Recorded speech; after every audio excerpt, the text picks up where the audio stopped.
Well, the first thing to say is thank you so much to everyone for coming to our event, which is Transport in Exeter and Devon Fighting the Climate Crisis. Um, I'm Maggie Young. I'm a member of the Labour Party. I'm a member of Exeter Labour for a Green New Deal working group, and I'm also the Vice Chair of Exeter Labour Party. We're really looking forward to the presentations from our speakers. We've got people from local campaigns, national campaigns, and politicians from Exeter, Devon, and beyond. And we're really grateful to them for giving up their time and to help us understand more about the challenge and the complexity of improving transport in Exeter and Devon to help fight the climate crisis. So, just to say about Labour for a Green New Deal, which you may or may not know about, it's a national campaign group for Labour members and supporters who are concerned about the existential threat of the climate crisis and who want to campaign to make a difference. It's not affiliated to the Labour Party. It was instrumental in getting the Green New Deal commitments into Labour's last manifesto, and a Green New Deal resolution passed at conference recently. Local Labour for Green New Deal groups campaign locally on things like transport and housing, which are the two areas most responsible for the most greenhouse gas emissions in the UK. And groups and members work with in communities, they work in workplaces with unions and with politicians at all levels, supporting and promoting environmentally friendly initiatives and helping Labour politicians form the best policies. So we had an in-person event in October at the university, which was very well attended, and transport emerged as an area that members and supporters are really interested in and really troubled by. And that's one reason that we decided to hold this event. So we've got some great speakers. They'll be covering a wide and interesting range of topics relating to transport. We've asked them each to talk for no more than 5 minutes, possibly 6. Then after the presentation, so we're going to do all the presentations, then have questions. Thank you to everyone who sent in questions. We've had some really great questions ranging from regulating car advertising to the criminalisation of protest, electric bikes, stricter laws for cyclists, and we are really sorry we can't cover all the questions that we've had, but we've tried to draw out the main themes. And we aim to finish at 9 o'clock, which will be a challenge. We're going to be racing through things. And we've got Josie in charge of technology, which is fantastic. Please feel free to use the chat function. I think you are already. We won't be able to include any further questions, but it would be great if people could post ideas and thoughts and links to other campaigns. And we'll save the chat conversation and we'll use it to inform our future campaigning. Now, those of you who came to our event at the university in October will have heard leading climate scientist, Professor Richard Betts, talking about the very frightening climate disruption that we're already facing. He and the other speakers there urged us all to take whatever action we can, and this is especially the case when we're faced with the most right-wing authoritarian government we've ever known. So I'm hoping that there's going to be time for Richard to say something about campaigning about transport improvements. He was in Glasgow at COP26 talking about transport, and it would be great to hear from him later.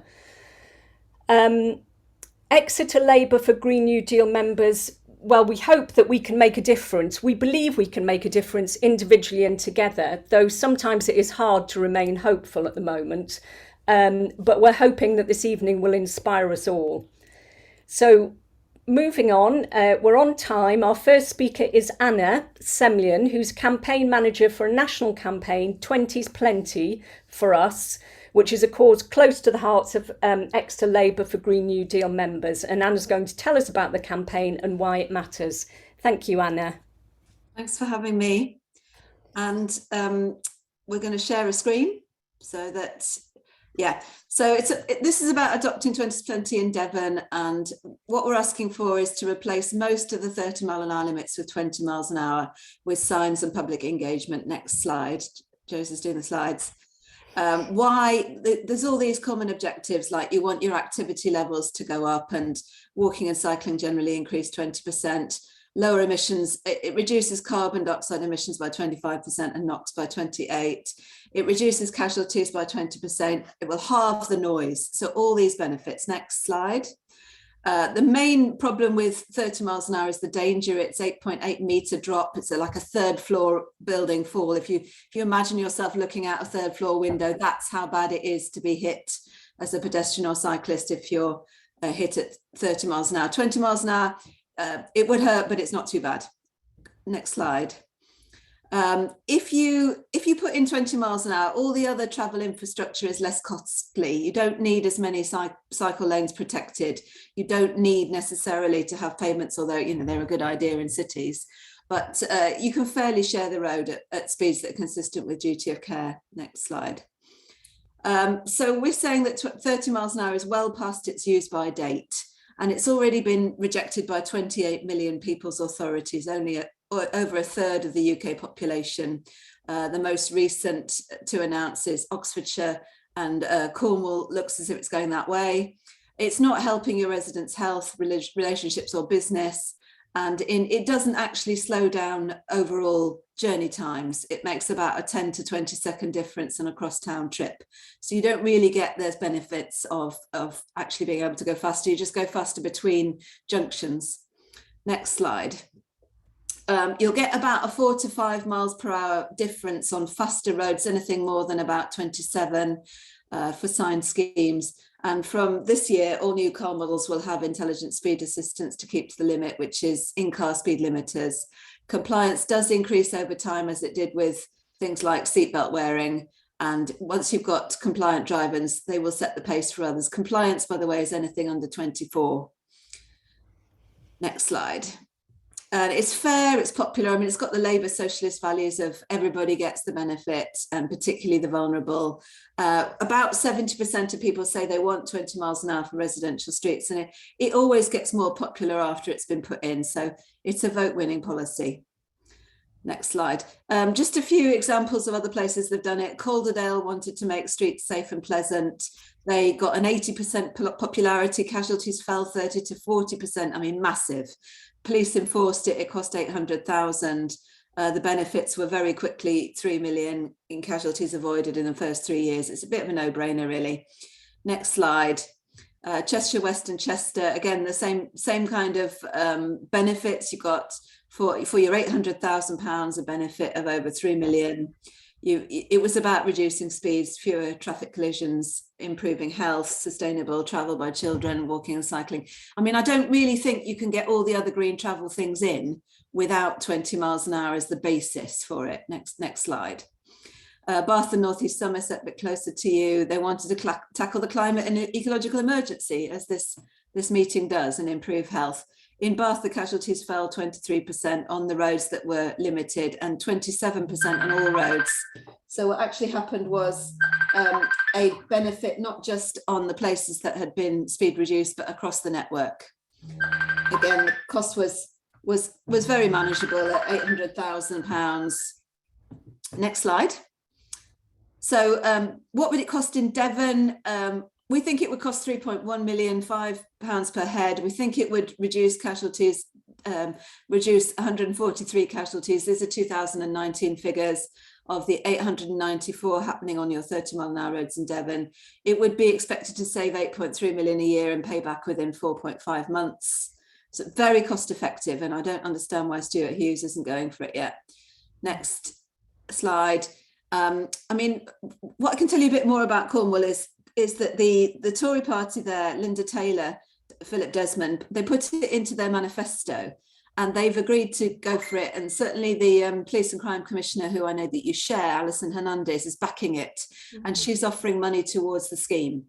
And when anybody says, oh, we can't afford it, well, it's actually as cheap as chips in transport terms. It's one of the cheapest things you can do. Each traffic light junction will cost you about £100,000. and I'm probably up to my time. So thanks for having me, and I'll answer questions. Thank you. Thanks very much. Thanks very much, Anna. That was fantastic, brilliant, keeping to time and really interesting. We have got questions later. We're going to move straight on to the next presentation. This is Mike Walton. So we're moving from the national to the local, and Mike is the chair of Exeter Cycling Campaign, and he's going to be telling us why this campaign matters so much. Thanks very much. Thank you, Maggie. Let me start with a story, if I may, because we all like stories, don't we? We were cycling along in the early evening, the time that most cities, without irony, call the rush hour. And there he was, a one-armed Cub Scout. But it wasn't his one arm that was the most striking to us. It was the fact that this 8-year-old boy was moving across the city safely by himself on his bike. Why do I tell you this? Because it's an example of a city that has managed to enable low carbon transport. In this city, they've made the switch from virtually all journeys done by car to between 20 and 30% done by bike. How did they do this? Well, it's not at all mysterious, and I'll draw out the lessons in just a moment. First, let me just step back a little bit, if I may. When we listen to the facts from the scientists and experts, it would be easy to lose hope for our future and despair at our inability to decarbonize our lifestyles, particularly the way we travel. However, I don't want this evening to dwell on the inadequacy of our collective response so far to the climate crisis. I want instead to hold out a positive vision for how our future can be built and offer some of the solutions for decarbonizing our transport. Why am I positive about this? Well, I'm positive because a city where many more of us cycle for everyday journeys is something that benefits everyone, including those that still need to drive. I'm positive because we know how to enable more people to cycle.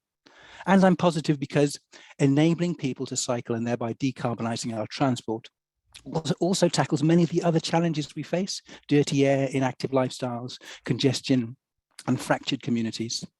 And I'm also positive because decarbonizing our transport is not some hair-shirted, funless existence of abstinence. No, it's a future that is more fun, healthier, builds stronger communities, and is fairer. The question, therefore, I think, is not whether more cycling is a good thing, it's how we can achieve this change and decarbonize our transport. In the Exeter Cycling Campaign, we've spent quite a bit of time looking at cities across the world to see what does and doesn't work. Let me just share a few of our thoughts about that, if I may. First, let me stress, encouragement alone doesn't really work. It doesn't really move the dial. So what does work? Making it safe. It's really quite straightforward. Make safe space for people and they will cycle. Let me say it again, make it safe, people will cycle. We need to build safe, convenient and connected cycle paths, and we will get that modal shift to cycling, and we will start to decarbonize our transport. You remember the first lockdown when the roads were empty of cars, that is. It soon filled up with families cycling. Make it safe and people will choose to cycle. That's it. It's almost as simple as that. What do I mean by making it safe? Separated, protected cycle paths on busy roads. Separate people walking from people cycling and from people driving. Design junctions safely for people who cycle, and there are now national standards for this. Reduce traffic volumes, and planters to filter out rat-running cars in residential areas do this really cheaply. Embrace school streets. Reduce speed. Why is 20 miles per hour not the default yet? And build a dense network of safe, convenient and connected cycle paths. And to this, I would add, making it just a little bit less convenient to drive for short journeys and asking car drivers to pay a fairer contribution to the costs they impose on society. So I make it sound very simple, don't I? Why is it actually very difficult to achieve this? People like you and me, we find it difficult to change, don't we? And we find change uncomfortable. Many in our city are not yet reconciled to the fact that because of the climate is burning, it's no longer acceptable or sustainable to have my short car journeys prioritized over everyone and everything else.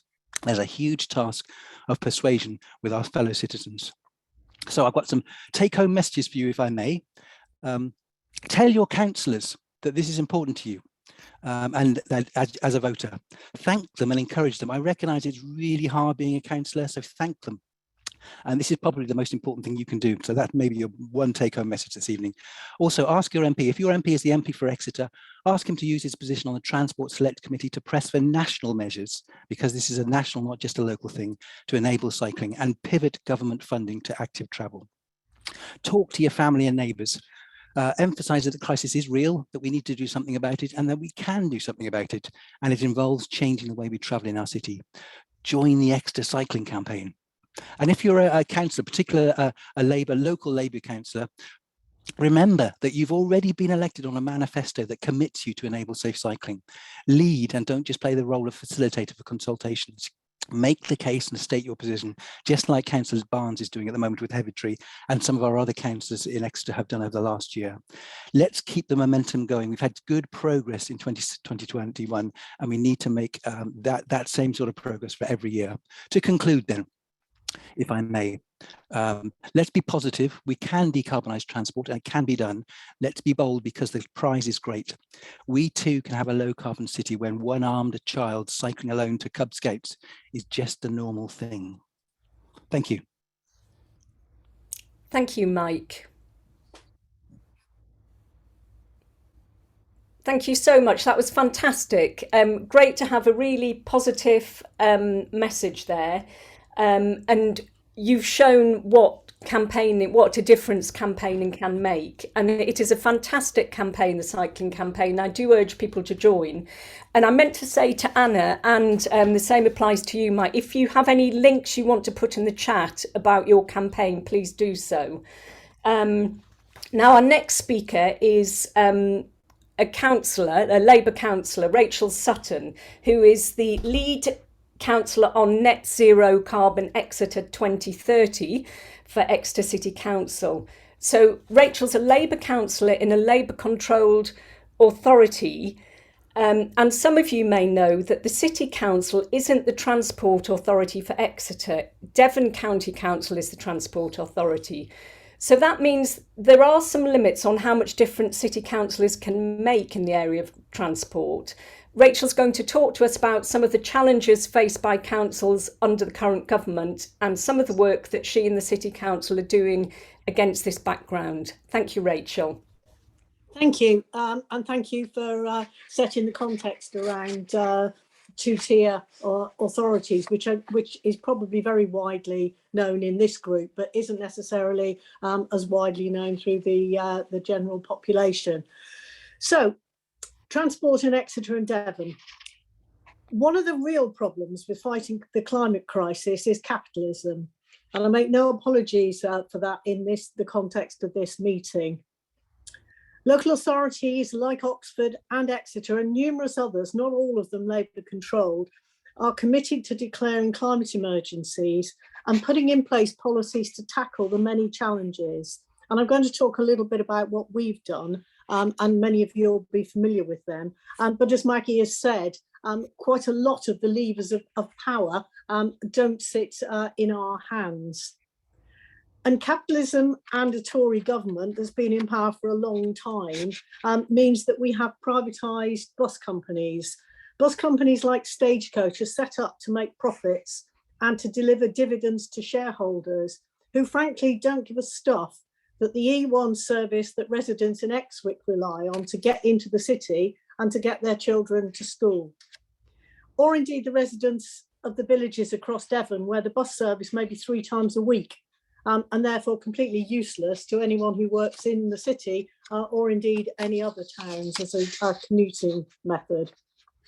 We need bus companies that are set up to serve the needs of the people in the area they serve and where control over better services, more affordable fares and converting to electric fleets lie in the power of people that we elect. And to do that, we need finance, and we can't do the finance on our own.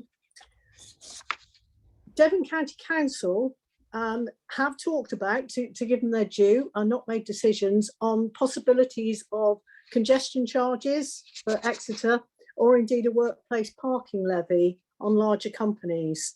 But again, because it's two-tier, unlike Nottingham, which has successfully done this and invested the money in supplying a tram system, there would be absolutely no guarantee that any money that was actually raised through either or indeed both of those initiatives would be used to improve public transport around our city. Local government has been working under austerity measures for 12 years and the cuts are getting deeper. And it's making it harder and harder to do the innovative and strategic things that we want to do to tackle climate emergency and to improve people's lives. Exeter, like many other cities, relies on car parking income to help raise money to replace the cuts from central government funding. So we're always trying to square that circle between trying to stop people bringing their cars into the city, but mindful of the fact that when they do and they pay for parking, that money is used to protect the vital services. We need park and ride sites on the outskirts of the cities and better access to buses and trains. Marsh Barton Railway Station, it's currently being built, hallelujah. It's proposed to be opened later this year, but was first proposed well over 10 years ago. It feels like the last century. And to say that getting the money to do it has been long-winded and time-consuming is an understatement. Devon applied for the planning consent to build the station in 2020, which is 4 years after it should have been open. And it's a 2-platform station with a couple of shelters, a couple of ticket machines and a footbridge. We're not looking at the Eurostar hub at St Pancras. No high-end shops, no champagne and oyster bars, just a simple 2-platform station.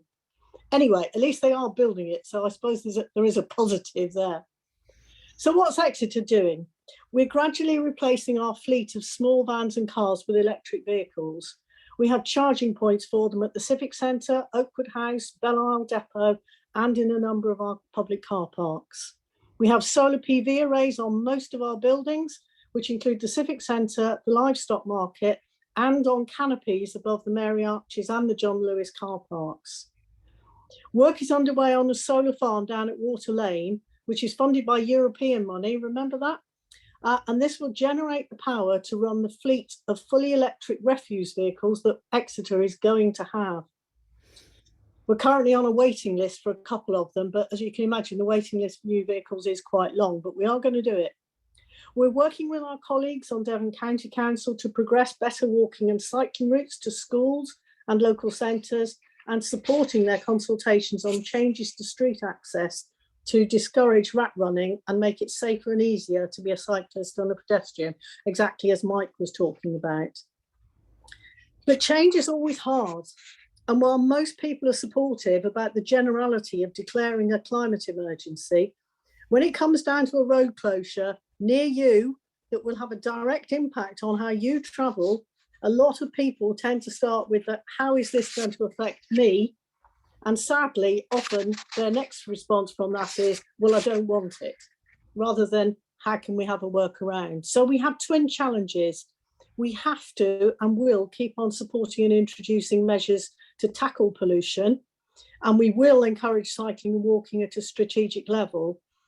But we also have to build that support within our community so that our individual voters understand why we're doing it, why the change is necessary, and how actually it is going to benefit them, because safer cycling routes don't just make for healthier journeys, they make for healthier people and more pleasant journeys as well. So we've got a lot of challenges, but we are stepping up to them, and I'm really looking forward to hearing from the other speakers, in particular Tom, to hear what Oxford has been doing and see what learning we can get from that.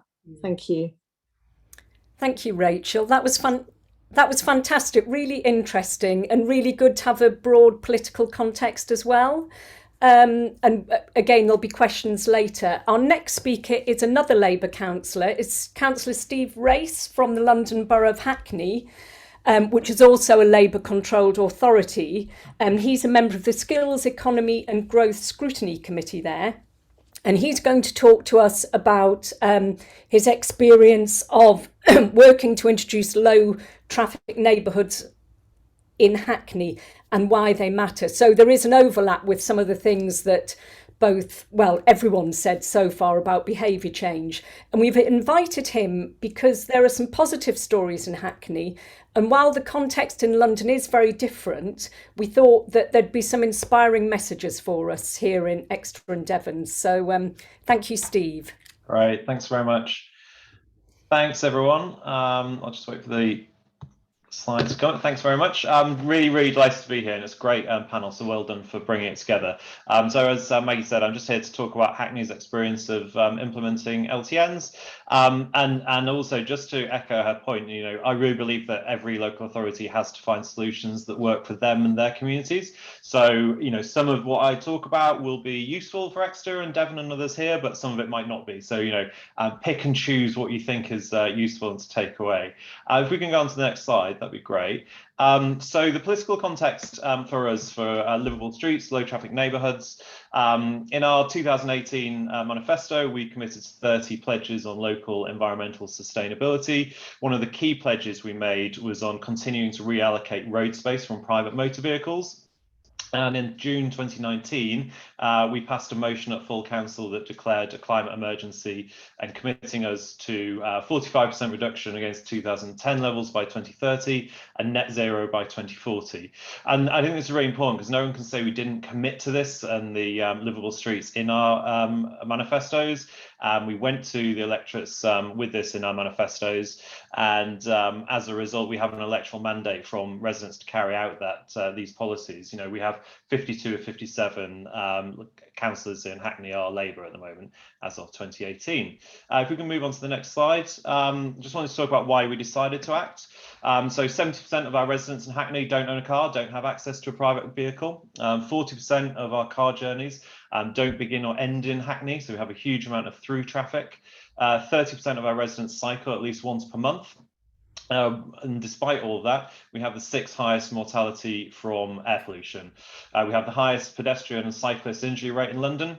And we've seen 100% increase in number of cars on the roads in the UK overall to 40 million in total since the 1970s. It's worth also pointing out that not only are there more cars, but the cars that are on the roads are much bigger. So the average UK car is 50% bigger today than it was in the 1970s.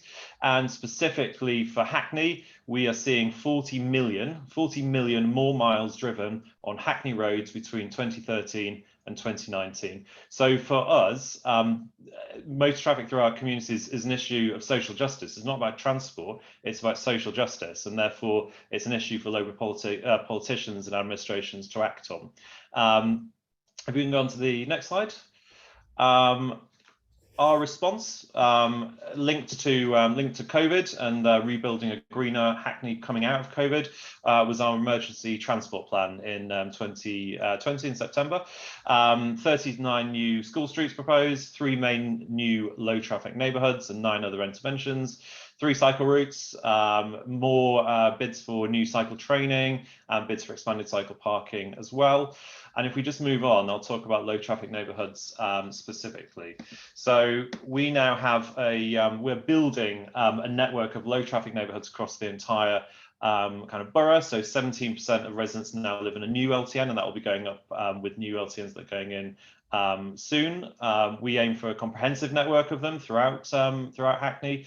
And that's in order to move through traffic off residential streets and onto those strategic roads. It's also worth pointing out that we're a 20-mile-per-hour borough already as well. We want to discourage short journeys taken by car, and we want to discourage through journeys from out of Hackney as well. These are important because they discourage through traffic from using neighbourhood streets where there are fewer pedestrian crossings, roads are less able to handle high volumes of traffic, and we want to encourage people to be able to switch from their local car journeys to walking and cycling. So we want to see that modal shift happening across Hackney. We know, though, that not everyone can make this change, which is why all addresses and LTNs can still be accessed by car. They do cover whole neighbourhoods, and these do include estates of some of our most deprived communities who are most impacted by the health inequalities that we know exist.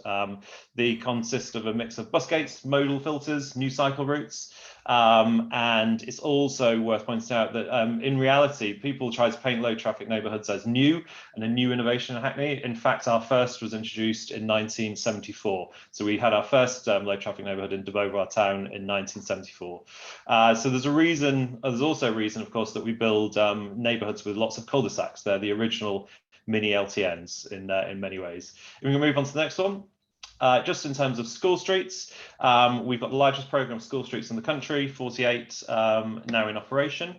And if we move to the next one, we did see a lot of political opposition. So we had a very loud but a pretty shallow campaign run against Hackney and the implementation of these LTNs.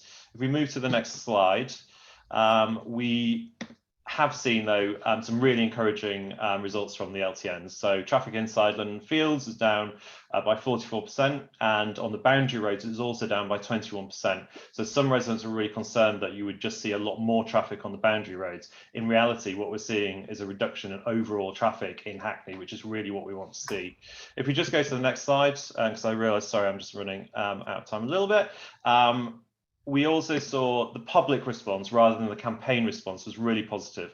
We had 4 by-elections last year. At the height of the argument about LTNs, the LTN candidates who ran specifically on that lost badly. They got a couple of hundred votes, as any sort of the very minor independent candidates usually get. Labour was returned in all of the wards that we held, including in those LTN wards as well. And then just the final slide from me. This is the park in my ward. This is Shoreditch Park in 1980s. It was a car park. In the 2020s, it's a proper park. This is what it means to make political decisions. You know, someone made that decision to say, why is the major green space in a poor borough a car park? Let's get rid of the cars. Let's make it a livable place for people. And I think that's what we need to do, as well as working to solve the climate crisis. Thanks very much, Maggie. Thank you very much, Steve. Thank you. It's really good to hear positive stories, but also something of the challenges of changing behaviour. Now, I don't know if Ben Bradshaw is still here. I am, Maggie, and I'm a bit worried that this debate's about to finish. So the sooner you can take me, the right, better. Okay, really. That's what I've just sent you a message saying that. So would you like to go next? So we've got a question for you. Right. So first of all, to introduce Ben, he's the Labour MP for Exeter. He's a member of the Transport Committee, and he's a non-car owning cyclist. We've had a lot of questions about rail services, the unreliable route to South Devon and Cornwall, about bus services, and we're aware of the staff shortages because of Brexit and the pandemic. So I just wondered, Ben, if you could talk for about 3 minutes, if that's possible, about what you think a national travel plan should include. Well, I mean, I'll be very brief, and I'll try to pick up some of the questions that have been raised by other people already, but also in the chat if I can't come back on some issues. I mean, basically, Mike sort of teed me up rather nicely from Exeter Cycling Campaign when he reminded people I was on the Transport Select Committee and encouraged people to lobby me on issues to get in our reports. Well, actually, Mike, one of the reasons I went on to that committee was I was concerned that the government wasn't really doing very much on greening transport. And Select Committee's role is not just to scrutinise government, but it's also to be helpful to opposition parties in formulating their policy in the run-up to subsequent elections. So my motivation for going on the committee was, yes, to push this agenda in the hope of putting more pressure on the government, but also to help, hopefully, my Labour frontbench colleagues in terms of giving them ideas and suggestions through our reports and inquiries that they might want to put into our next manifesto. Now, those of you who follow these matters closely will know that the government has actually, they did this just in time for the COP summit. They published their decarbonising transport strategy. The document itself is not bad if you have a look at it, but the worry, as with a lot of what the government's doing, is that it doesn't really contain the policy levers to deliver those very worthy aspirations. We, since I've been on the committee for the last 6 months or so, have done a number of reports in this area. Again, the kind of the very interested among you might want to access them on the parliamentary website. We've already done one onto e-vehicles. We found significant shortcomings in the government's policy if it wants to reach its targets on phasing out petrol and diesel vehicles within the time frame it's set, implications for local and national government and for all of us as individuals. We've just today or tomorrow, we hope we should be agreeing a report on road pricing. A number of people have put in the chat issues around congestion charging, workplace car park charging. These are all issues which Labour actually legislated for in government, and as other people have said, have been successful in some parts of the country. But I suspect that they will be superseded quite quickly now by road pricing. This is something which is going to have to happen, in my view, Politicians are a bit scared of talking about it, although some have. I mean, Tony Blair wanted to do it when we were in government. He's talked about it again this week. Our report will advocate it, because as we move towards e-vehicles, the reduction in vehicle excise duty receipts and fuel tax receipts to the Treasury is going to be huge. So the government's going to have to find money to substitute that tax revenue, but it's also going to have to do it in a way which doesn't discourage the use of public transport and the move towards active travel. And there's a lot of quite challenging trade-offs here, which we talk about in some detail in both of our reports. We make recommendations as to how those can be avoided. Very briefly on buses, someone put in the chat that they thought that the Labour leadership was moving away from our commitment to give local authorities the power to re-regulate the buses.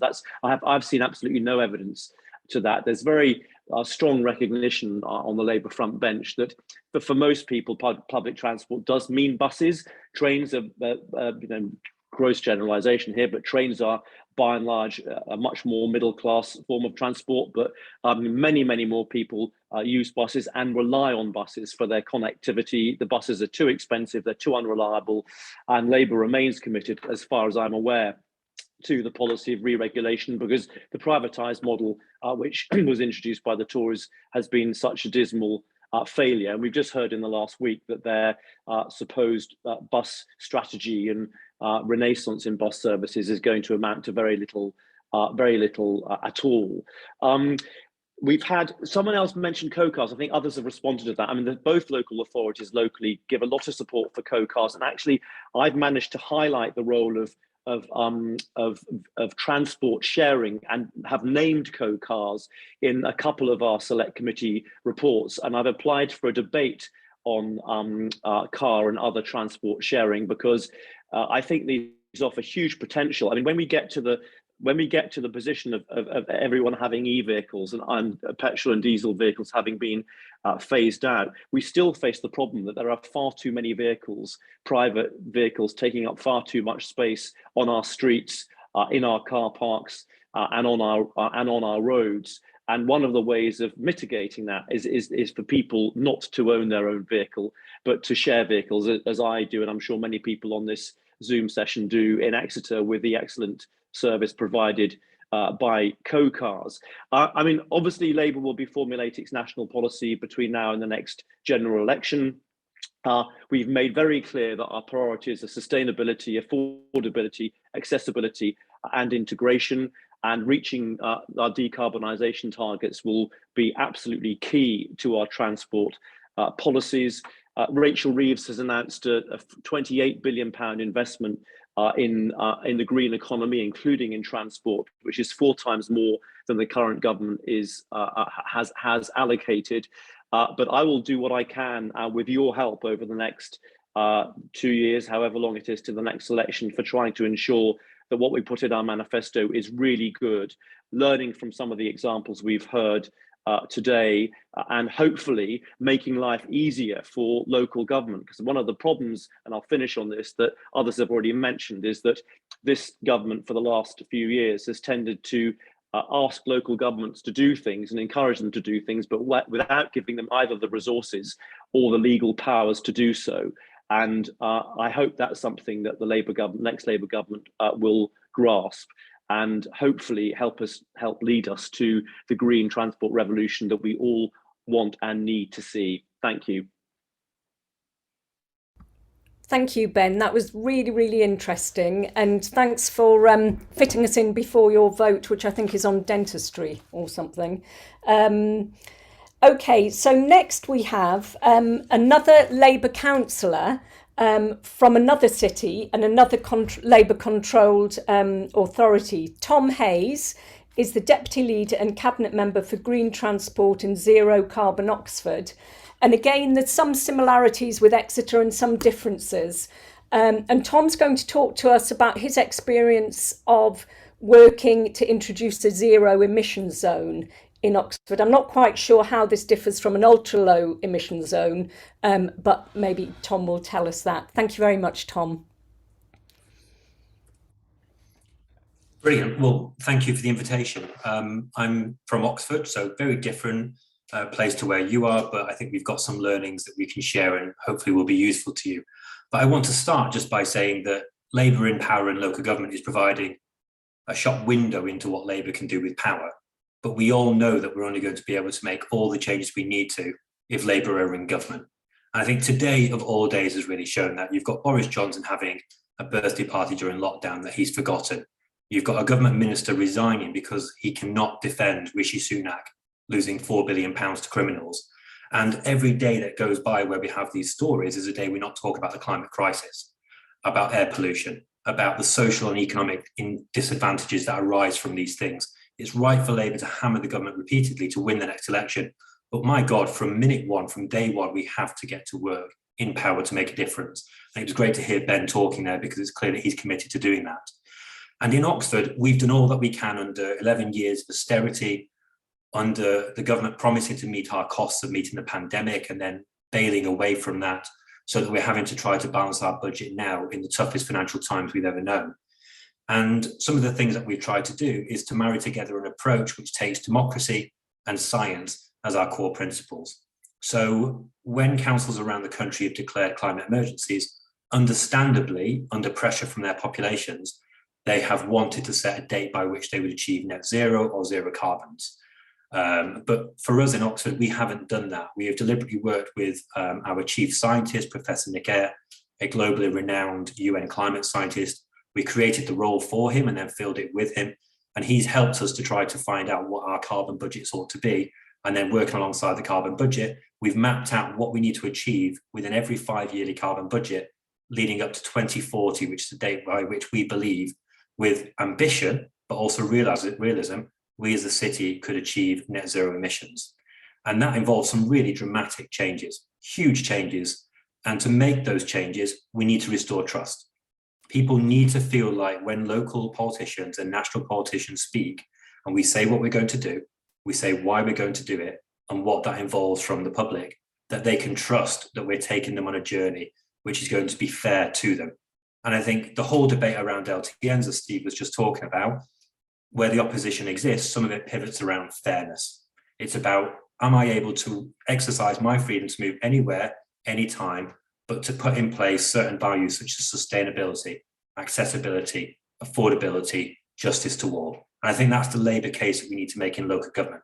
And it's what we've tried to do with the introduction of the zero emission zone in Oxford. This is a zone which is going to be launched next month. I'm very excited for it. It's not just my birthday month, but I get a treat, which is the zero emission zone coming in. It's the pilot zone, which is going to go into the historic city centre. And then hopefully over the next 12 to 18 months, having learned from behavioural changes which are required by the zone, start to implement it across the whole of the city centre of Oxford, which is a really big change. We are doing it voluntarily. Where there's an ultra low emission zone or a low emission zone, that's because the local authority in question is being required by the government to do it. We're saying that there is no safe level of air pollution in our city, in our county. The World Health Organization have been extraordinarily clear about that. We've been calling on the government to tighten up their air quality standards in line with latest World Health Organization recommendations. And we're seeking to give implementation to measures which will address those concerns with the zero emission zone. It's a standard which is tougher and tighter than any in the country. You can't go into the zone unless you genuinely have zero emissions. If you're a business, you have to adjust by either taking on zero emissions deliveries, or alternatively, you have to shift when you're taking or making deliveries outside of the operating hours of the zone, which is 7 a.m. to 7 p.m. It's concentrated in the part of the city which has got the highest footfall, so it helps to eliminate the greatest amount of air pollution. And we know that's necessary because air pollution cuts short life. It also cuts short the quality of life. And the Labour case for clean air zones, ultra low emission zones, zero emission zones is this: the disadvantaged in our society, the elderly, the youngest, are disproportionately affected by air pollution. It is not right that they are, and so it's up to Labour councils to make a difference. So there are climate reasons for introducing a zone, there are air quality reasons, but there are also other reasons too, which are around trying to build a livable, happier, more enjoyable place to be. During the summer, for those who know Oxford, we finally managed to pedestrianise Broad Street, which is the jewel in the crown of the city. It's a beautiful street. And we're now moving forward to full and permanent pedestrianisation of that street. And linked to the zero emission zone are other measures which are intended to achieve climate and air quality improvements, but also do that by reducing congestion on our roads by cars. And we know that's so important because the more cars there are on our roads, particularly private cars, particularly polluting cars, the more that it's difficult for buses to flow easily. And in this current way of regulating buses and having bus ownership in private hands, if buses can't flow easily, they become more unaffordable, they become less accessible, they become harder for people who we're here in powers to support and defend to get onto. And so we're doing all we can to back the bus at this difficult time, while also hoping that a Labour government can help greater municipal ownership of buses, or even better, cooperative solutions. So I'm going to close just by saying that we know we need to take action at a local level and at a national level. I was up in Glasgow at COP26. It was clear that the government had thrown everything they're prepared to throw at the climate solution. And what they threw was not very much. It was the Chancellor making it easier to make domestic flights. So we have to get into power to make a difference. And until that time, Labour and local government have to provide more of a shop window to our populations. We have to be sharing what we're doing with each other like this great space is allowing. And we need to be making sure that in the time before we take over, we're making the biggest dents to air pollution and climate change that we possibly can.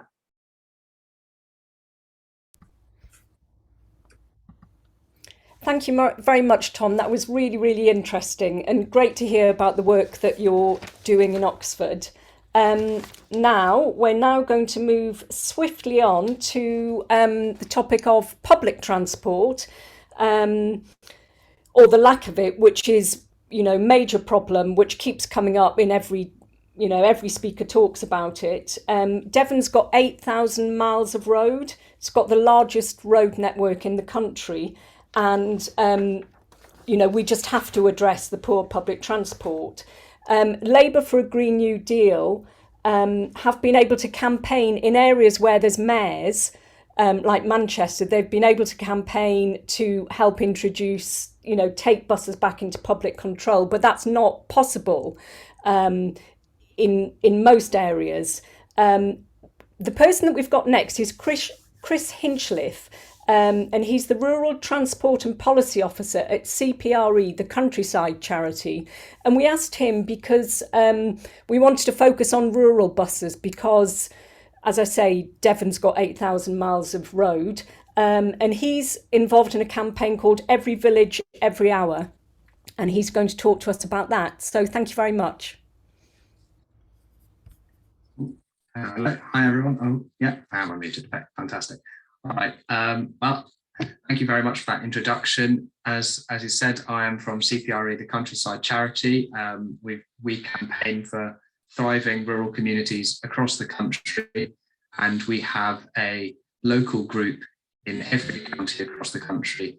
So we're based locally as well as nationally. And before I start talking about buses, I have to give a shout out to CPRE Devon for all the fantastic work they've done campaigning for the reopening of the Exeter Oakhampton railway service, which was a fantastic win.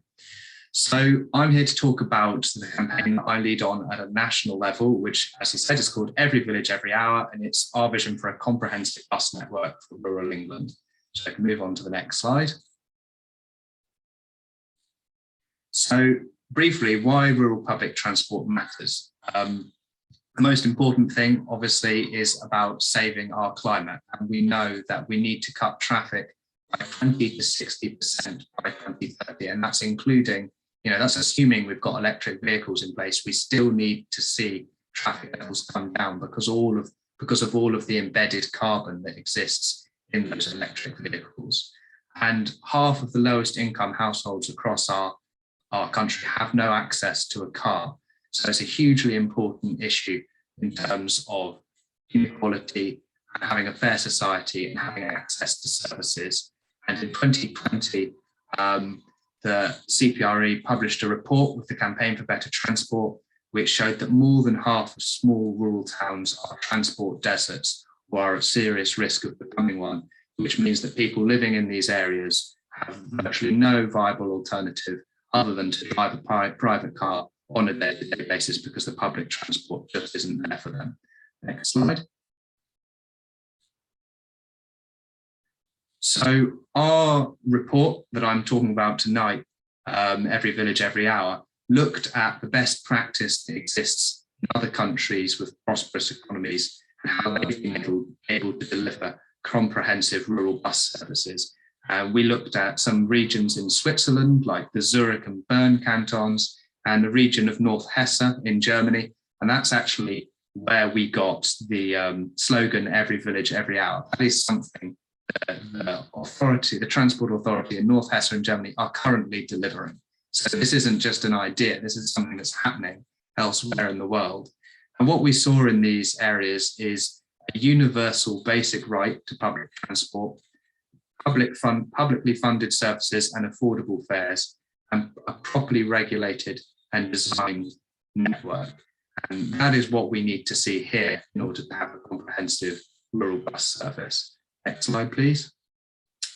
And what that really means in practice is what it says in the second bullet point here. This is something that's guaranteed in law in those regions that I was just talking about. They have, for every village of more than 300 people, and in some cases fewer, they have a guaranteed bus service every hour, 6 a.m. to midnight, 7 days a week, 365 days a year, properly integrated with train timetables and at low and affordable fares, which for most people who live in rural parts of this country is something that's just completely unimaginable. So we know we are really campaigning for something that's far ahead of where we are at the moment, but the evidence is from other countries this can be delivered. And this is what we think we need to see here. So next slide, please. So in our report, which I'll post in the chat shortly, we go into some really fine detail about modelling what that level of service would look like in the UK at different levels of rurality across the country. Because it's so important that our bus services link rural people to the services and employment they need in urban areas, but equally allow people living in urban areas to get out into the countryside and enjoy the fresh air.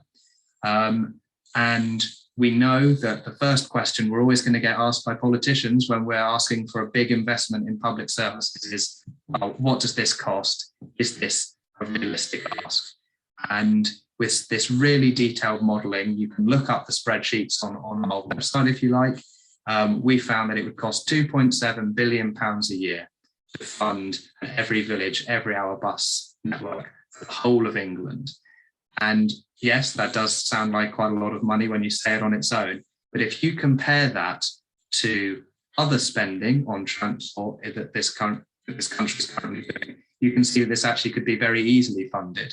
The government is spending £3.5 billion per year currently, and it's due to increase actually, on road building, and that's not maintenance of existing roads. That's nothing to do with ensuring our current road system is working. They're building new roads that are not only damaging our countryside and encouraging more people to drive, but they're also, from a political point of view, deeply unpopular. So we think it's a real no-brainer to direct that wasted money on road building towards a really ambitious and transformative policy for the local transport that every community needs. So that's the sort of maths that lies behind all of this. So let's move on to the next slide. And these are some of the key recommendations that came out of our report. Regulating bus services under the guiding mind of local authorities. That is so important so that you can have a network that is properly planned, that links people up with the places they need to go, isn't dependent on whether a service is profitable or not. It's run because there's a recognition that the community needs it. And also having that guiding mind is essential for ensuring that bus services properly integrate with other public transport, like railways, so that your bus arrives before your train leaves, and not the other way around, which is so often the case in rural services across the country currently. Again, recognising that universal basic right to public transport, not leaving it up to whether it's profitable for private company shareholders or not to decide whether a community has access. public transport that allows older people to avoid isolation and get out and see their friends and family, or allows younger people to reach education and training that they need. Yes, invest that money that we need to see to create that network, redirect it from that road building spend that we really don't need and can't afford to see at the moment from the point of view of the climate crisis. And actually, the fourth one that isn't on that slide at the moment was all about ensuring that fares are affordable as well.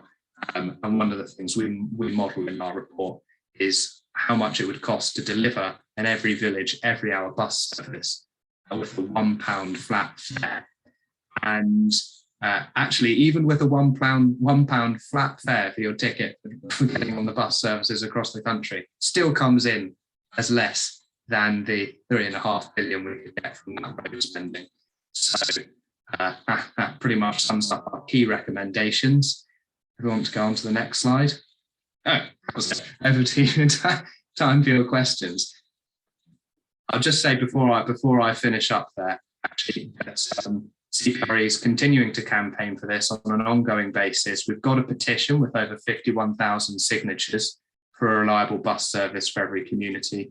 I'll pop that in the chat as well. And it would be great if anyone who hasn't signed that petition wants to join up and share it with their friends and family as well. Do you want me to answer the question now? No, what we're going to do is we're going to run through the questions sort of in the order of the speakers, if that's okay. So we'll come back to you. But thanks ever so much. That was great. And again, really inspiring. And yes, please put the information in the chat for us. We've now got Danny Barnes, who is a Labour councillor on Devon County Council. So Devon County Council is controlled by the Conservatives, so he's a member of the opposition party. And we just wanted him really just to sort of draw together some of the reasons why he thinks transport is such an important issue for the Labour Party.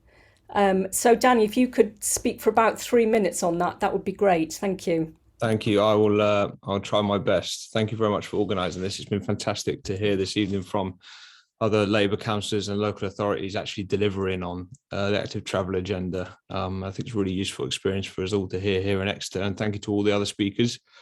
The last year for us as a Labour group on Devon County Council as a Tory authority has seen us actually deliver quite a lot on the active travel agenda.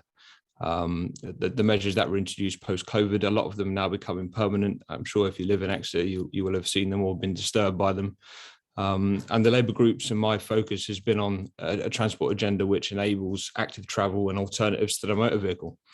Enabling active travel and healthy living streets, for me, why it's a Labour issue is because it's really an issue of social justice. The impact of vehicle-dominated streets and poor walking and cycling infrastructure disproportionately affects the elderly, children, women, all of whom are excluded from using cheap and clean modes of transport to complete short distances. Arguments against these schemes, and I know very well because they've been filling up my inbox over the last 6 months, often centre around the idea that these schemes tend to shunt vehicles from these richer residential areas into roads lived in by more deprived communities. And all the studies have shown that amongst all age groups, income groups, ethnic groups, almost 90% of people live in roads that could be part of low traffic neighbourhoods. And moves to reduce overall motor traffic, which we've heard Steve and other speakers talk about, essentially help poorer households because they're less likely to own and use cars, but they still suffer the impact of their use. There's also the argument, and I heard it on Monday when we decided to introduce modal filters across Exeter, that these schemes are for middle class young male cyclists. Now, as a young male cyclist who feels comfortable cycling on Exeter's road, I would suggest that this presents the argument back to front. The reason why we're introducing these schemes is for exactly that reason. They're not schemes for people like me, or in fact actually schemes for cyclists. They are for people. And the relative lack of women and older people walking and cycling is connected to the quality of our infrastructure here in Exeter. Without quieter streets and coherent cycling networks, bike use is often geared towards hobbyists and enthusiasts, who don't mind mixing with motor traffic, and these people are generally more likely to be male and younger. Labour in Exeter, I believe, should be pushing for all groups to feel safe choosing alternatives to the vehicle by making sure that it's safe, easy and convenient to get around Exeter. We also, I think, I've seen this quite often especially over the last couple of weeks when we're talking about the new highway code, we have to stop pitting cyclists against motorists. It's a really lazy political argument. Everybody benefits from healthier streets. That's a really important point that I've been trying to push at the County Council. Now, I and lots of us here want to see neighbourhoods where residents and neighbours can talk to each other over the garden wall without the whirring buzz of traffic on their streets. Children can play out in the road, air pollution is lower, walking and cycling a natural choice for everyday journeys. But if Exeter is going to get anywhere close to meeting its carbon targets, transport is a really key issue, and local authorities must be encouraging people out of their cars.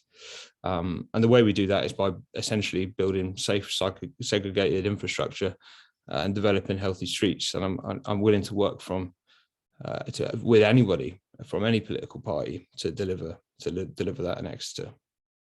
Thank you. Thank you very much, Danny. That's great. And you've made a very important point, which I was going to say at the end, about working with, other parties, campaign groups, organisations. I mean, please, if you're involved in anything that you want other people to know about, please put it in the chat, because Exeter Labour for a Green New Deal, we are sort of plugged into lots of networks, and we believe we have to work together because the climate crisis is too important to be divided on. I think we do have to work together. Now we're moving on to the next question, which is for Anna. And this is really about it's about reaching, when there's consultations, how you reach different groups in society. And we know that in Newton Abbot in Devon, and you're probably aware of this, Anna, they recently voted against implementing a 20-mile-per-hour speed limit. So could you just talk really very briefly, like for a minute or two, about how we can campaign locally for more support for 20-mile-per-hour speed limit in residential areas? Thank you. Yes, in Newton Abbot, it was 48% voted against it being a default for the town, but more than that voted for around schools and residential areas. So it wasn't voted down entirely. It just, they didn't go for the default scheme that is actually best practice according to the World Health Organization, UN, and Public Health England. And I think really consultations need to give enough background on why whatever is being suggested is a good idea. And that didn't happen in the Newton Abbot trial. It needed to show that, for instance, 20 miles an hour would be 7 times less likely to kill them. It didn't mention that. So we need to come up with some honesty, first of all, and political will. If the best consultations say, we are going to implement 20 miles an hour, what do you want excluded? What if any, are the roads that you don't want to include? And I think you'll agree that it is quite difficult to reach the hard to reach groups in society. It just is hard to reach them. So as far as I'm concerned, you do engagement rather than consultation on something that has got a proven public health benefit to be safer, cleaner, and good for everybody. Thank you very much. That's a great answer. Then Mike from Exeter Cycling Campaign, again, in a couple of minutes, if you can address this, really just your thoughts on how cycling can be made more accessible, for example, for school children. So, I mean, you did touch on safe routes to school, maybe cycling proficiency. How can we get retirees to cycle? And also the tension between the needs of elderly and disabled pedestrians, and how to reconcile that with cyclists on shared routes or on pavements if they shouldn't be. So if you could just talk about that for a couple of minutes, that would be great. Thank you very much, Maggie. You probably know what I'm going to say. Actually, make it safe for children and the elderly to have a choice to cycle. That's how we tackle the accessibility question, and how we get more school children and retirees to be safe and comfortable and active walking or cycling. There are national design standards now that show how we can make things safe. And just to your point about shared paths. That national design standard called the LTN 120 states, and I quote, shared use routes in streets with high pedestrian or cyclist flow should not be used. And it goes on to say, on urban streets, cyclists must be physically separated from pedestrians and should not share space with pedestrians. So we do now have proper design standards in place, and the recently announced Active Travel England agency that Chris Baldwin's going to head up will enforce these standards upon local authorities, so we don't get shared path used where it is inappropriate to do so. If I may, we didn't dwell on School Street, so I might come back to that, but a further word, if I may, about making cycling more accessible. Inconveniencing cars is often seen as a disadvantaging those with less physical means or the elderly. But in fact, if we shift from car compulsory to car voluntary societies, we transform cities from disabling to enabling environments. Let us not think, I've got a little, I'll just share my screen here, if I may, this little one here. I picked this up today, actually, on Twitter. Let us not think that getting older is a reason why people should stop cycling. The reason is often that cities do not offer the safe and convenient and relaxed conditions to keep people enjoying the freedoms of cycling. And on the right, there's a little picture of me in the same city as I referred to earlier, where we saw that one-armed cub. And this elderly lady here stopped and asked me to say, "Are you all right, dear?" She said, and the reason I had stopped was that I was amazed at the broad demography of the people who were cycling. It ranged from the elderly, that lady probably going shopping, to the young girl there probably going to school. Build it safe, and people will use it. So there needs to be no hindrance or barriers to if you are old or if you are young to be able to move across the city safely. Thank you very much, Mike. Thank you. That was really great answer. Thank you. Rachel, a quick question for you. The city, I only learned this actually recently, the Exeter City have got responsibility for measuring air quality, but they haven't got responsibility for transport. So can you say something about the challenges this poses? Yes. Yeah, the question is what are the challenges?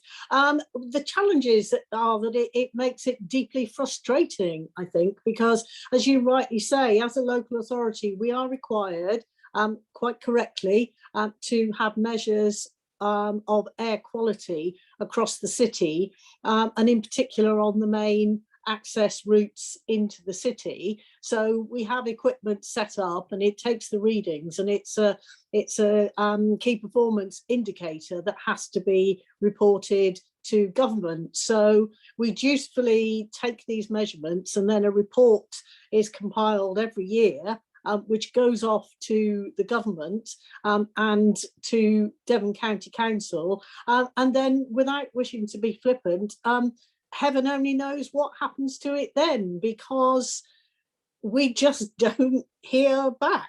And people rightly challenge every time the report is made and say, well, so what? But it's back to the two-tier authority and what you can and can't do. And we can and we do and we will work with the County Council on initiatives to actually tackle the areas of the city where there are higher levels of pollution, but we can't do it on our own. And again, I completely get the frustration of people going, well, you know, kind of what's the point then? Well, the point is that we have to do it. The point is we should be doing it, because unless we understand what the levels of pollution are, we can't cooperate in putting in things to tackle it. But the bottom line is, as everyone has been saying, if we make it safe for people not to use cars, i.e. to get on bikes and walk to school, they will do it. If we can find measures that mean that the final part of journeys for deliveries into the city are not made with diesel emitting trucks and vans, that there are alternative ways of delivering to the shops and the businesses, then we will be on our way to tackling it. But as I say, it's that kind of, it's back to, I don't know who made it up like this, but it doesn't work, and we need to go right back and look at it again and find a system that works for everybody. Thank you very much, Rachel. I'm now going to bring in Richard Betts. Are you still here, Richard? I am, yes. Hello. Oh, brilliant. Hello. Thank you. Yeah, no, I mean, I just want to make sure we get to hear from you, because we have got a few more questions, but we might run out of time. And I don't know if everyone knows, Richard Betts is a climate scientist at Exeter University and at the Met Office. And he spoke on our panel. We had a panel discussion in October at the university, and it was really good to have the scientific background, you know, and then some political discussion. But since then, Richard has been to Glasgow to COP26, and I know was talking about transport there. And I just thought it's a real opportunity, given he's turned up. Thank you very much for us to hear, you know, some of your wisdom, really, Richard. So I just wondered if you've got a message for us all about the importance of transport for fighting the climate crisis. And also, you know, I know you feel strongly about this. What can we individually do? So if you could talk for 2 or 3 minutes about that, I would think everyone would really appreciate that. Thank you. Yeah, sure. Thank you very much for the invitation to intervene. So yeah, as you say, I'm both at the University of Exeter and the Met Office, and between these two organisations, there are several hundred climate scientists living within Exeter. Exeter's probably got the greatest number of climate scientists of any city of its or city or town of its size. So it would be good if Exeter as a city could step up and you know, take notice of the advice which is coming from within its own community.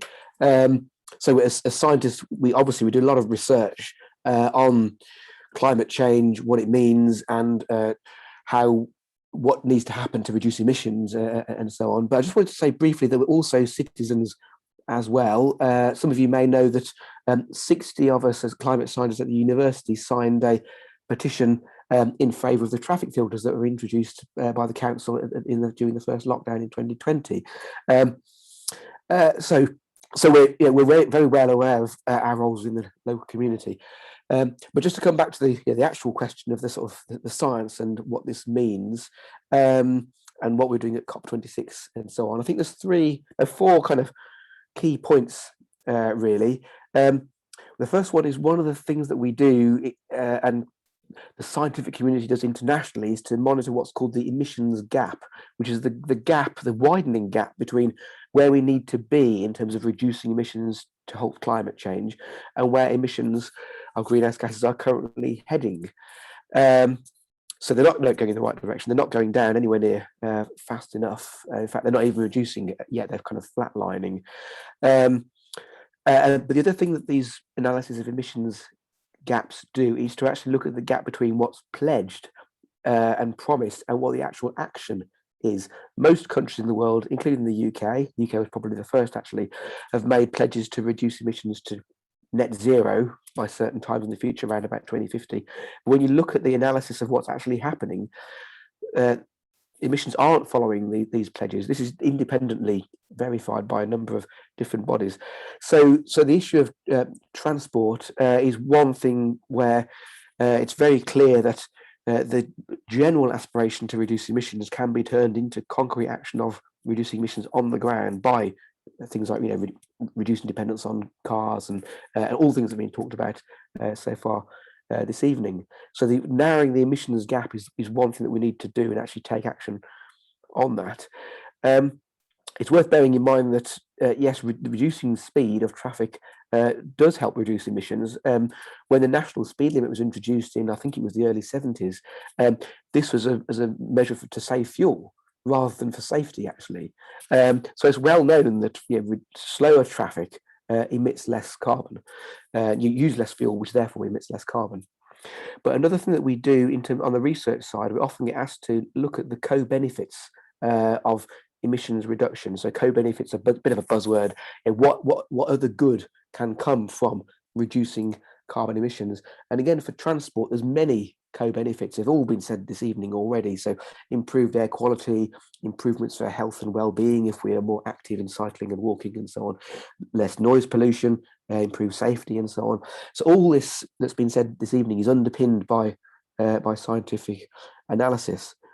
And the other final thing I wanted to say was a lot of the discussion is about how to actually instigate these changes. And when I give public talks, I often get asked, the most common question actually is, what can I do? People want to focus on individual action. They want to do something concrete themselves, which is brilliant. And there's a lot that people can do, but you're limited to what you can do by the system around you. So again, if you want to cycle more or walk more or whatever, you can only do that within the confines of what's around you.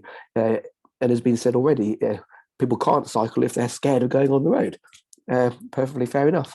So the system needs to be changed to facilitate the individual action as well. And again, this is well recognised. There's lots of work on this. So basically, just wanted to say that the science underpins everything that's been said already this evening. And thank you for the chance to say this. Thank you, Richard. That was really helpful, and hopefully everyone found that interesting. We've got time for a few more questions. So going back to the issue, I mean, it all really links together to what you were talking about, behaviour change and system change. And Steve, I just wondered if you could say something about mobility hubs. I don't know. I think these are being trialled by some local authorities where car clubs, bike hires and other transport options are all accessible at a single point. Have you got any thoughts about this? Sort of how it works, with just a minute on it, if you. Yeah, no, thanks very much, Maggie. Yeah, I read about the Plymouth ones, and I think it looks like it's a government-funded scheme to bring all these things together. I think, you know, on the one hand, I think all new things to try and solve these kind of problems are a good thing, as long as they're evidenced and the people think that they might work. Ultimately, some things will fail, but we need to try, right?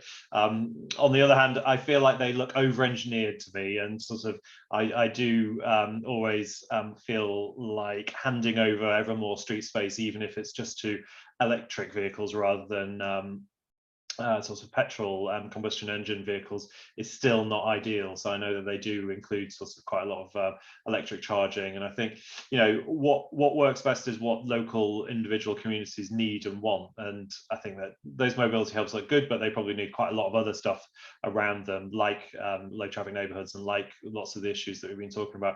You know, at the end of the day, people need buses. They don't need they need more people need more buses than need electric charging points. And so I think, you know, co-cars and co-bikes and cargo bikes and all these different schemes are all great, but they probably need to be embedded in local communities rather than in big hubs, is probably my sense. But it'll be interesting to see whether they work and whether they meet what they're meant to do. Thank you. That's great. Thanks very much. And then we've got a question for Tom.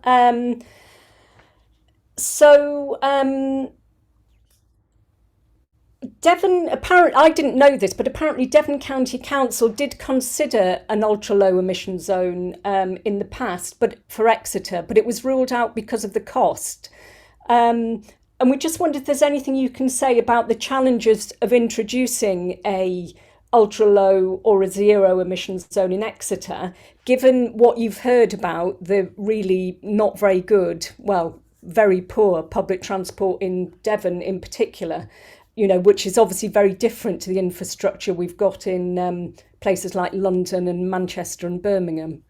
So if you could say something about that for a minute or two, that would be great. Yeah, so I think probably the three challenges with bringing forward the zero emission zone and introducing it are mumbling, money and the market. So in terms of mumbling, something that's indistinct, something which is quiet but could easily build into something more substantial. So we held a large number of consultation events. We really engaged businesses.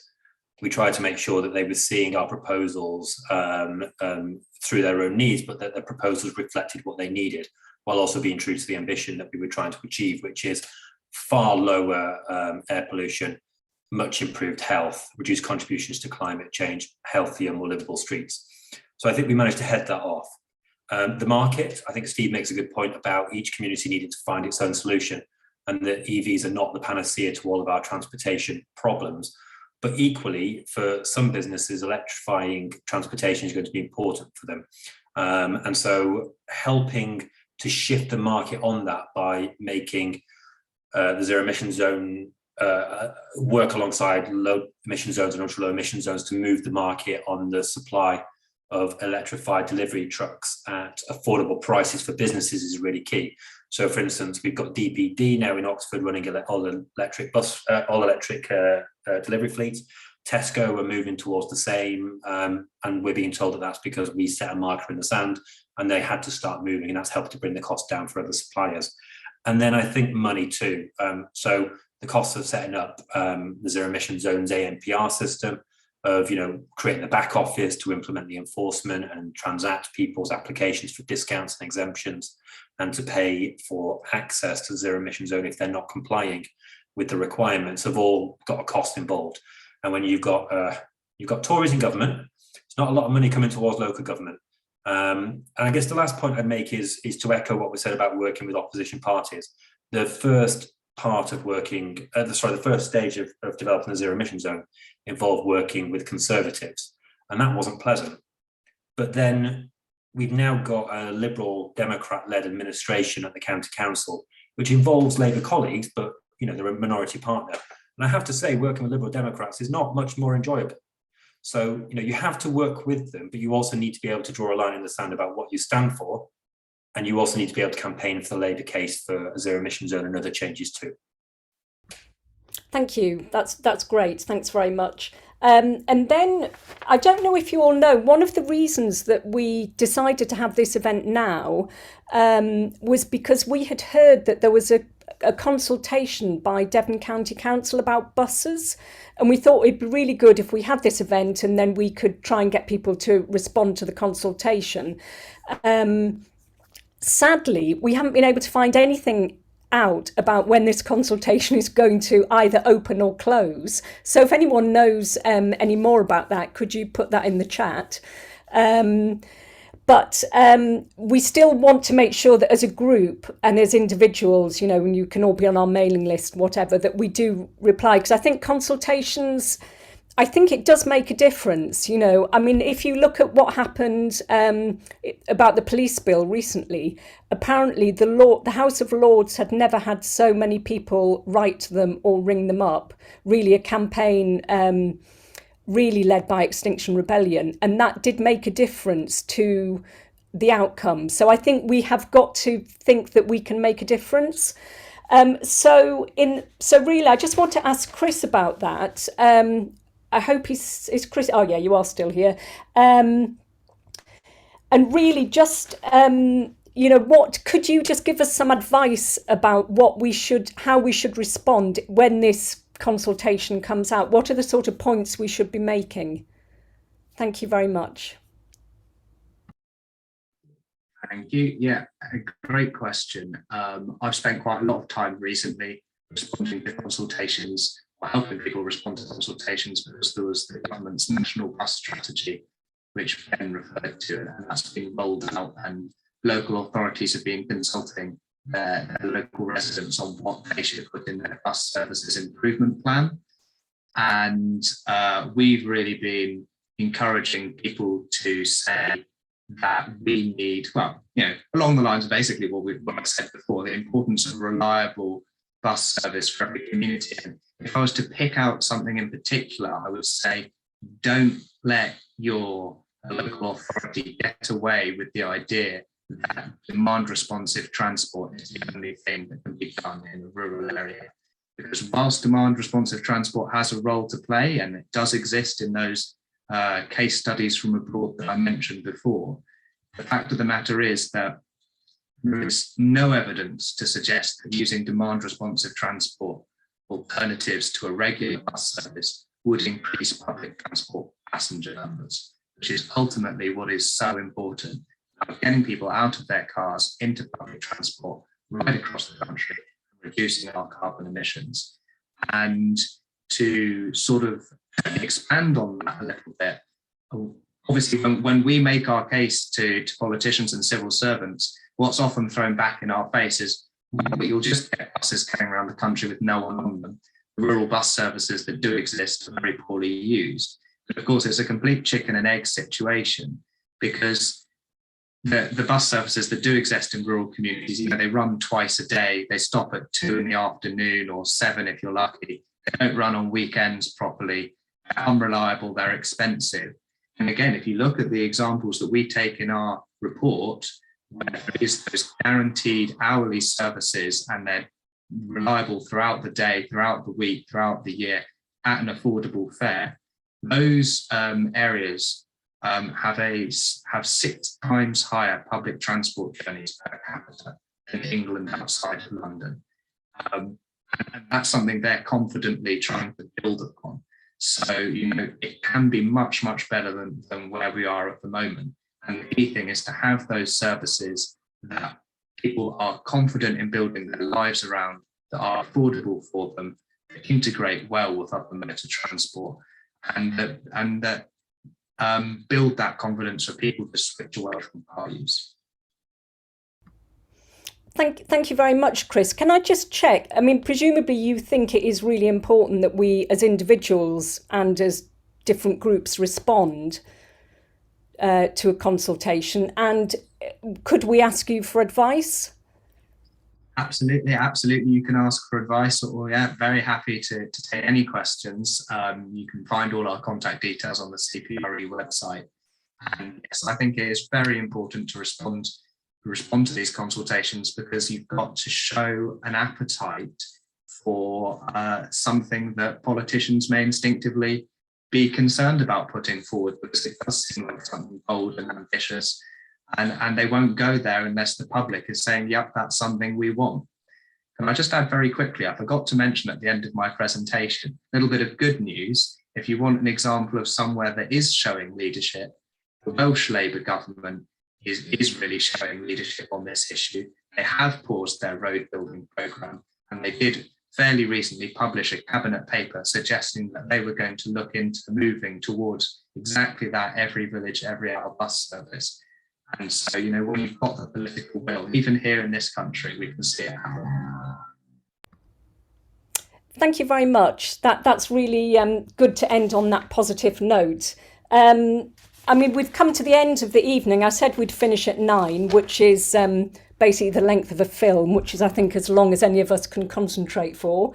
I mean, I'm really, really grateful to all of you for coming, and for all of our speakers. I mean, you've just been absolutely fantastic, to deal with really complex issues in a very succinct way, and to cover such a range of issues. It's fantastic to have had the science and the local campaigns and the national campaigns, and to hear from some politicians. And, I hope that it's been, engaging and interesting for everyone.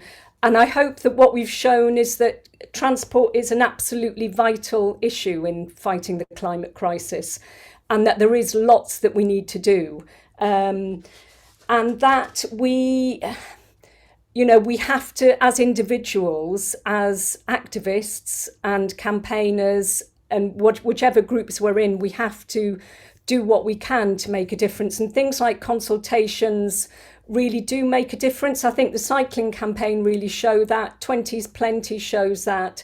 And I think the councillors here, they respond to that. And I think, we just have to keep pushing and chipping away. I mean, it is depressing, but it's also hopeful that, we can make a difference. And it's, so I'm just incredibly grateful to everyone for, for coming along, and for the people who helped organise it. And I'd particularly like to thank Josie, who did all the technology, which worked really, really well. And I wouldn't have had a clue how to do that. So, and just to finish, which I sort of alluded to earlier, so our members in Exeter Labour for a Green New Deal, we've got strong links with local charities, with campaign groups, with unions, our communities, and we're always looking to strengthen our networks. We believe that we do have to work together to make a difference because of the urgency of the climate crisis. So we'll contact you all about responding to the bus consultation, because I think it would be really good if we could all do that, and we'll get Chris involved, you know, if we can. You know, I think as Richard Betts had said at our first meeting, you know, we can make a difference individually. If you do want to get more involved, please email us. And we're going to be having an event for Labour members and supporters, hopefully an in-person event about how to talk to people about climate on the doorstep. So we hope to see lots of you there, and just thank you very much indeed. I've really enjoyed it. So thanks a lot. Thank you, Maggie. Well done. Thank you. It was great. Thank you. Bye-bye. Everyone. Thanks, everyone. Bye. Thank you. Bye. Thanks.